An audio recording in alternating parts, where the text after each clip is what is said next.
I'm Melly. I'm Chris. And this is Beggar's Belief, home of scams, shams, hoaxes, pranks, and charlatans. Stories that you shouldn't believe because someone is lying. I did it. And I'll tell you what, this is the episode you've been waiting for. I know, but you did the intro, so this has to be our final episode. Like, you nailed it. No. This is it. No. So, this time, you're going to pretend that you are me. Okay. Like, the host or Melanie? Melanie. Okay. Yeah, only it's 1992. So back then, everybody called me Mimi. All right. I don't know why that stopped. I can bring it back. It's okay. I got my braces off, and everyone started calling me Melly. So you're riding around in a shopping cart, surrounded by snack containers of Hi-C Ecto Cooler, Dunkaroos, and Scooby-Doo fruit snacks. This was also me at 7 in 1992. Yeah. Maybe for dinner, SpaghettiOs, followed by Ninja Turtle ice cream snacks where the eyeballs were gumballs. Oh, yeah.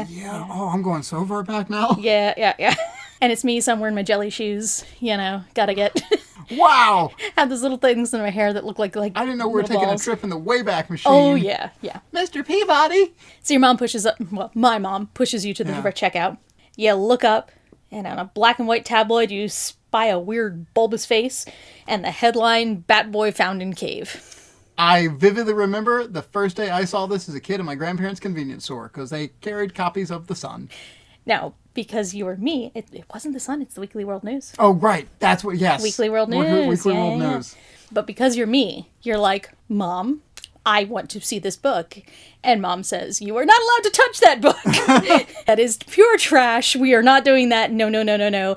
And so it is the forbidden fruit of your childhood is what the heck is going on in the Weekly World News. Now, I know that you... See, I got to touch mine. You were allowed to read the Weekly World News. So yeah, Bat Boy. We're not, obviously, you know what's going on. I sure do. I can still picture that, like, vividly in my mind. Describe it, because, we might have people who can't. Because I feel like it's like this looming figure of, like, this, like, child, this bulbous-headed child with these, like, massive ears, correct? Mm-hmm. Like, kind of, like, lurching forward toward the front of the publication. Yeah. Grayscale. With the pointy teeth. With the pointy teeth. It's like a mini Nosferatu. Yes. Poorly done mini Nosferatu. Yes. Leering forward on the front of this publication, and especially at the time being a kid, I was under the assumption that all print was fact. So this horrified me. Like, I was, like, morbidly curious, because this was also the time that, like, a lot of my interest in horror was peaking. Yes. So I had to read this, because I was like, and my thought process, I thought I could befriend Bat Boy as a child and have, like, the coolest best friend ever. I would love that book. See, that's like the best children's book ever. The story forget of Bunnicula, like the story of little Chris and Bat Boy. Bat Boy. So yeah, Bat Boy became the unofficial sort of mascot of the Weekly World News. A newspaper with widespread circulation in stores all over the country. Weekly, it spewed all sorts of made-up stories for a decade and made its way into pop culture before sort of collapsing in on itself. It stood out because it was printed in black and white, had the most outrageous headlines, badly photoshopped images, and stories featured on the cover, and by our childhood, everything you saw in it was completely untrue. Yeah, I learned that later. Yeah. Disappointingly so. Yeah, so you've described Bat Boy pretty well. He popped up again and again in Weekly World News. And I kind of went through and penned out a brief biography. Oh god, I was gonna ask, like, how is Bat Boy doing today? Of the stories. Well, it depends. We don't know today, but we do know some psychics' predictions of his future. So we got that. Great. Perfect. So, very reliable sources. I bet they found that on Wikipedia. Mm-hmm. We'll go into other stories that Weekly World News covered later, but the biography of Bat Boy as gleaned from whatever snippets I could find online, because no one in their right mind is actually documenting this stuff. Supposedly found in a cave in West Virginia by a Dr. Ron Dillon, aged somewhere between 3 and 5 years old. He was kept in the lab where he couldn't eat human food, so they would flood the lab with bugs, and he ate his weight in them daily. He navigates with a high-pitched echolocation and could move with super speed. He later escaped by breaking the padlock on his enclosure in September of 1992 and headed south, with researchers saying he might be in Kentucky or Virginia. They asked for any reports of sightings of Bat Boy, and they got them. See, honestly, this whole thing could have been avoided if they had just provided more enrichment in the enclosure. Yeah, just not 30 pounds of mosquitoes a day. Yeah, because that sucks. So, sightings were reported all over America, with Bat Boy biting a child in Florida, biting the ear off a man in Massachusetts, until he was finally sighted in North Carolina. They attempted to apprehend him, and he bit off an agent's finger in the struggle and ate it. This led to a series of events of him escaping and being recaptured on numerous occasions by the government and a bounty hunter named Jim Deadeye Studdard, who planned to skin and taxidermy Batboy. Jim Deadeye Studdard. Batboy was even declared dead at one point. A second Batboy was discovered, and there was a fake Batboy impersonator roaming around at one point. At some point... Sir, a second Batboy has just hit the presses. Yes. And it's one of those, like, they would make up stuff and drop plot points. It didn't matter. At some point, he slowly began to learn to speak and became less of a bitey feral toddler, unfortunately. And there's a lot of real-world changes to the authors happening as that happens, which we'll go into in a bit. As he calmed down, they found out that his favorite band was NSYNC, and he really liked Justin Timberlake. His favorite superhero was Spider-Man, and his favorite cereal was Count Chocula. So he's got good taste all except for cereal. Fair enough. What was your sugar cereal of choice? Usually Fruity Pebbles. I liked honestly, that should have been like one of my first signs about being gay as a kid. Is the Fruity Pebbles? It's the Fruity Pebbles, and also like being really into Goliath from Gargoyles. No, there you go. There you go. Yeah. I don't know which one is a more larger sign. My family, it was, if I went to my one grandmother's house, it was the knockoff Lucky Charms. Oh, right. We didn't have heart stars and horseshoes. We had like circles of various shades of gray. Yeah. And at my other grandmother's, it was Honey Smacks, which was kind of the, If there was any humidity, it would just become like a brick. A brick. Yeah. Yeah. Batboy, sorry, detour there. These are the last stories where he was treated as having childlike tendencies, and he went and joined the army for a while. Oh yeah, as you do. Yeah, he fell in love with Jenna Bush, and his age becomes muddled as he was described as what is described as a batty mitzvah. Batty mitzvah, and you leer at me. Yeah, you know what? That was a pun. Batty mitzvah. Yeah, that's a good one.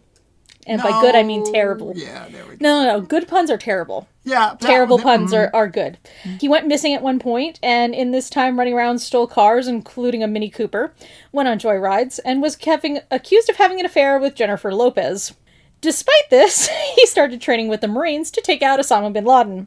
Totally separate, he was invited to drive a space shuttle in the same issue as a letter to the editor suggested he might be related to the Teletubbies. He was then involved in the U.S. troops taking Saddam Hussein, and there were plans to clone him. He sniffed out a cache of weapons left by terrorists, and because of it, was slated to be knighted by Queen Elizabeth II. And this is my favorite Photoshop picture of him, because he's still, like, wide mouth, butt-ass naked except for the diaper, only wearing, like, this ermine cloak and a crown. This sounds like a Renaissance painting, honestly.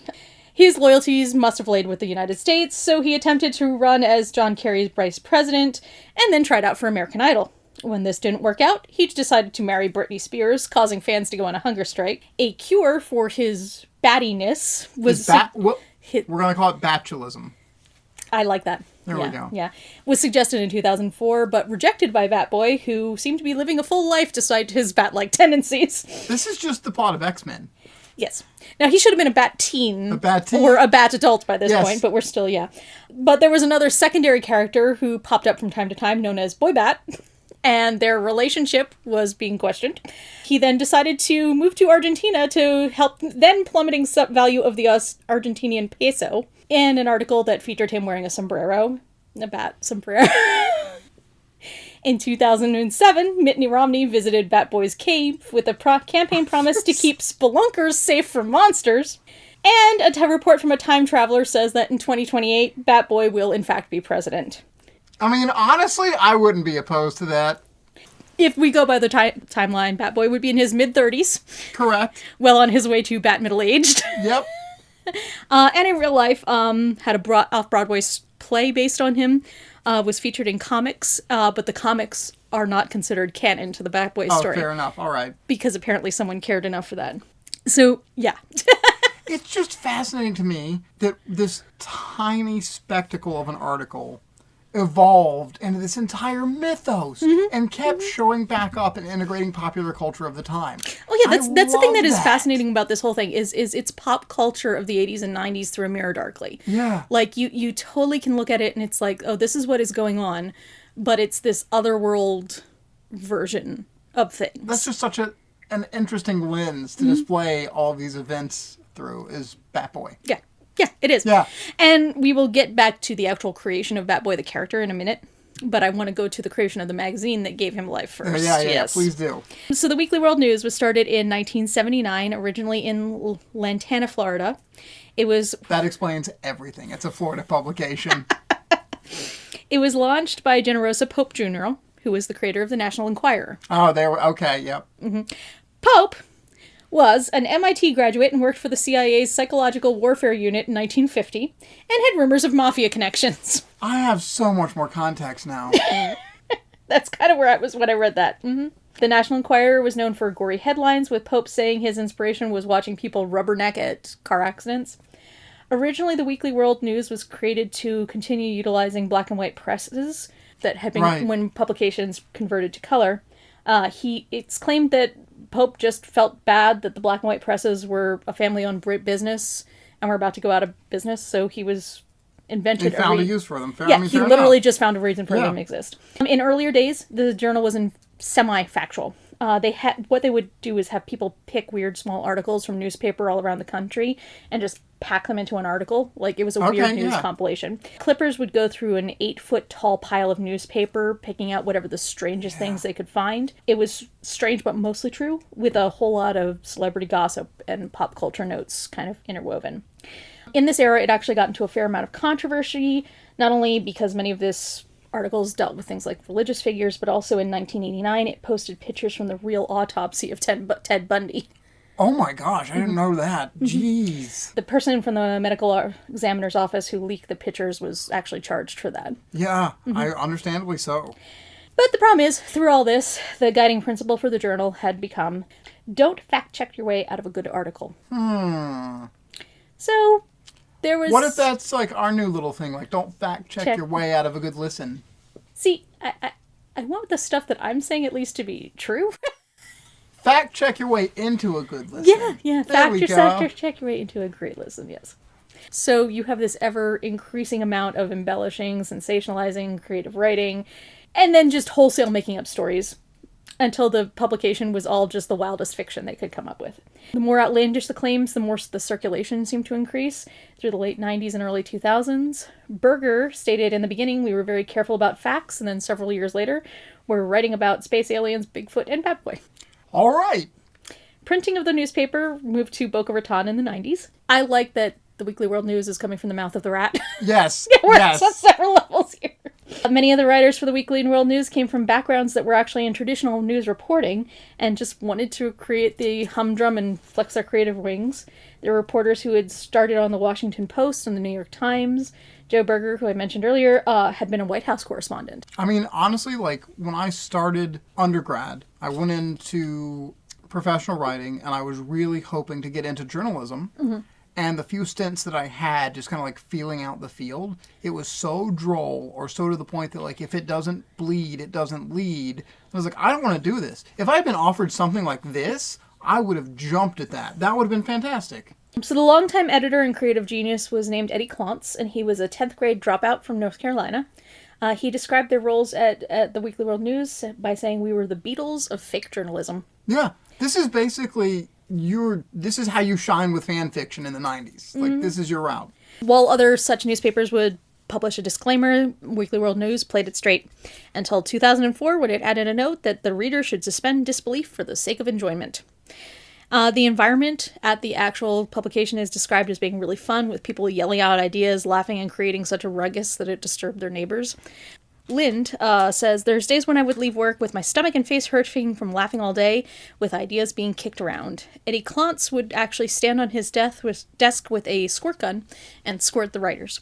It kind of sounds like a blast. Yeah, honestly, like, who needs the Google offices? I want this. Yeah. Salavone, who previously worked for the New York Daily News, said it was electrifying. Every day you'd go into the office and someone would make you scream with laughter. He also described his work saying, if somebody calls me up and says their toaster is talking to them, I don't refer them to professional help. I say put the toaster on the phone. I've seen Ghostbusters too. You can do that. I've seen your Ghostbusters boudoir shots. Yeah, you have. Has nothing to do with toasters. Just had to throw it in there. So stories were mostly loosely inspired by real world news and heavily inspired by whatever the news and pop culture of the moment was, like we said. Yeah, right. It's a parallel world of politics and a parallel world of pop culture. They took stories submitted by readers a lot as well. No matter how outlandish, ran with them without a bit of fact-checking. Eddie Clance would give examples like, if we get a story about a guy who thinks he's a vampire, we take him straight to his word, and if a guy calls and says Bigfoot ran away with his wife, we write it straight as an AP story. How much the Weekly World News articles were believed, though, is really up for debate. Derek Clance, who was Eddie's brother and the managing editor, said, "It's my belief that in the 80s and 90s, most people believe most of the material most of the time, but they didn't really think that people believed it later on. Yeah. Most people saw it as a parody. They worked hard at creating incredulousness by, like, presenting the articles straight. They wrote them the same as though they were still working for a real publication. And the actual news background of the people who were writing really helped. One of their tricks was to cite experts. And sometimes they got real scientists and experts to respond. The name of the tabloid was generic enough that it wouldn't necessarily always register to the people that they were calling that it was that Bat Boy article in a magazine. So they would give some sort of statement or blurb that they could run with.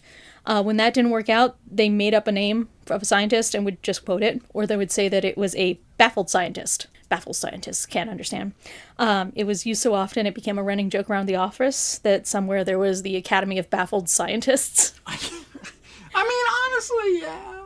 When the writers stated they couldn't get a grasp on their own demographic, they were kind of just throwing stuff against the wall and seeing what sticks. But they did have running focus groups where they would put out trial covers to see like which one would actually sell the best and whatnot. And they also ran everything by a law firm to make sure they never quite stepped over the line. You know what? It sounds like they had everything at least in line enough to be doing this at like ground level. Like, yeah. So Bob Lind, who was a writer for a decade, said, "I have no shame. I make no apologies. It's not something I try to hide." And Derek Lang later stated that everything in my stories was fake, depending on how you define fake. So back to Bat Boy. Yeah, okay, yes. Give me... So this is the environment... The genesis of Bat Boy. Yes, this is the environment that birthed Bat Boy. Yes, an idea from a squirt gun. Yes. Never say that again. All right. So he was created by editor Dick Culpa. He was supposed to be creating a one-off image of a space alien baby, but everyone at the Weekly World News loved the image so much they decided to do more of it, and they looked at it and basically said, That's a bat. That's Bat Boy. It's Bat Boy. The image almost didn't happen because the computer that Culpa was using to edit the image kept crashing. The original was actually a picture of a baby, edited to have giant eyes, pointed ears, inspired by Spock, because it was going to be a space alien. Shortly thereafter, Bob Lind took over the story. He was sort of this overwhelmed, freak-out, feral toddler. He was supposed to be... Like Bat Boy. No. The character was this... Not Bob Lind. You don't get very far as a writer who's fighting people. Well, in certain circles. Anne Rice did it. She's dead, so we can say that. The image was... The image of his cover was a bestseller, so they just kept running with it. Later takeovers afterwards, Bat Boy's stories got more weirder and more political, more topical, and less sort of this sort of rogue, overwhelmed figure that exists in our world. He basically got less feral, and apparently in a few years will be running for president. Other than Bat Boy, they had other repeat characters who would write advice columns, including relationship, financial, medical, and psychics. Everything I read, it was terrible advice.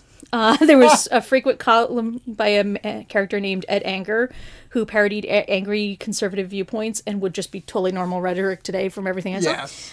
And I have a list of some of the more notable stories that I came up with. Okay. That just amused the hell out of me.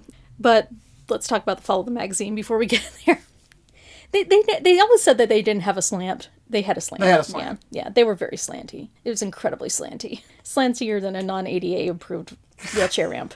So the newspaper went out of print when circulation dropped below 90,000 in 2007. Okay, wow. A new owner had made changes and brought in strictly comedy writers instead of that sort of straight-laced AP writers. It changed the tone. Yeah. They also started adding comic strips. So it started drifting more to like Mad Magazine kind of territory rather than exactly. Exactly. Okay. It was later purchased by a company named Bat Boy LLC.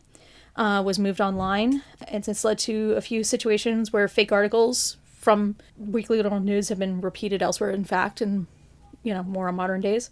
Still exists in some form, sometimes online, occasionally makes something into print with a Kickstarter. Interesting. Okay. And I read all about this in a few books online, one being Batboy Lives, which is this great compilation of a couple of things. There's another one that's a history of Weekly World News and then online articles. I'll drop the context to the books I used down in the description. So, Weekly World News. Let's have some fun with this. Let's do it. Is this my list? No. This is my list. All right. This is my list of the stuff that was in the Weekly World News, yes. The reason that they were really so successful, according to themselves, was that they had a stated anti-discrimination policy for clones, androids, and aliens. A alien named Itglipsby from the planet Neblutron said it's really the only place on Earth I feel comfortable working because they're very supportive of the alien community. Hey, that was better than your French. Thanks. They also apparently reported that 12 senators were from outer space. Oh, yeah. No, that's true. Mm-hmm. Elvis repeatedly said to be alive. Articles written about his roommates, lovers, and professions. Huh. They held a contest with mail-in ballots on who to clone first. And the winners were John F. Kennedy, Abraham Lincoln, FDR, Ronald Reagan, and Millard Fillmore. That's... Jefferson was a close sixth place, Millard Fillmore beat him out. All right. They were said to have accelerated aging and were enrolled in a special school, with Fillmore being picked on by the other clones. Wait, did this give birth to Clone High, one of my favorite TV I don't know. series? Does that TV series have Millard Fillmore? No, but it has Abraham Lincoln. Okay. They had a space alien who was a flasher in Las Vegas. And it said that his private parts spin like a mixer and whir like a dentist drill. I'd go to that show. I would too. Burlesque gets dry after a while. Exposed Karl Marx as one of the Marx brothers. Whoa. They really had it out for Hillary Clinton. Accused her of wanting to paint the White House blue, adopting an alien baby, and having an affair with a space alien named Palad. Palad was a repeat character who apparently was involved in every presidential election since the 80s, with photos of each of the presidents, and went on to work for the Bush administration. One article was written about a man who was Bigfoot's love slave. There was another... Goals, honestly. It's not change this into, Wood, the magazine, or the podcast. Another that police had shot and killed Bigfoot. However, they were released in opposite order, so the guy who was Bigfoot's love slave was released after. Yeah. Yeah, it doesn't make sense. Anyway, later there was a Bigfoot hooker working in Washington, D.C. All right. And the book I got those details from, The Batman Lives, Bigfoot Centerfold. We'll talk later. Santa Claus found frozen into a block of ice, which canceled Christmas. And then Captain America emerged afterwards. The Earth's core is made of candy because so many children drop sweets and ice cream that all the sugar is soaked in. So the center of the Earth is essentially a jawbreaker. A giant gumball just waiting to be crunched. There were pizzas delivered to the Last Supper with Judith picking pepperoni. I would think that the controversial choice would be pineapple. See, that's the thing that a lot of historians and especially religious archivists don't understand. All the translations that they've been trying to do, like Judas, it wasn't 30 coins, it was 30 pepperoni. They had crop circles appear in a man's chest hair. Oh. Undead creatures like vampires demanded the right to take out life insurance, which George Bush totally against. They kept using giant bugs, and they had a 23-pound grasshopper and a 23-pound housefly. I don't know why it kept being 23. Maybe somebody was really into Michael Jordan at the time. I don't know. Babies were said to be born with everything from a wooden leg, false teeth, a tattoo, or a mustache. So they were just reincarnations of George Washington. It's either that or a pirate. Porn-based spam and fake Viagra ads were actually being sent by aliens in an attempt to seduce women on Earth. Yeah, Earth Girls Are Easy. I've seen that movie. I have too, because it was on Comedy Central constantly when we were kids. Correct. Ventriloquist dummy kept talking after his puppeteer was in a coma and would hit on the nurses.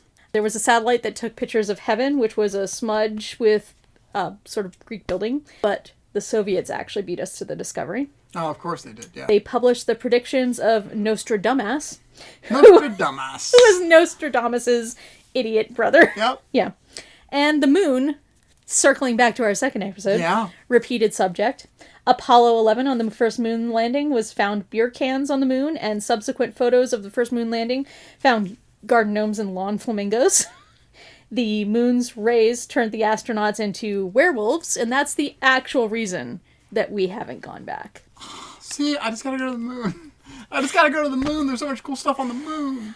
I like lunar garden gnomes. That just makes me happy. Yeah, now being tended. There's something vaguely like, cottage core, like sci-fi about that. Like that, honestly, like that's the film we need. That's the massive summer blockbuster that would just take it by storm if we want to like really go full lunar cycle here. Yeah. You know, American Werewolf on the moon. Like, you know, we've done London, we've done all that jazz, that mess. Put them on the moon. American Werewolf on the moon. But yeah, I think the thing that fascinates me, like we said about it being like it matches up with so much pop culture at the time. Yeah.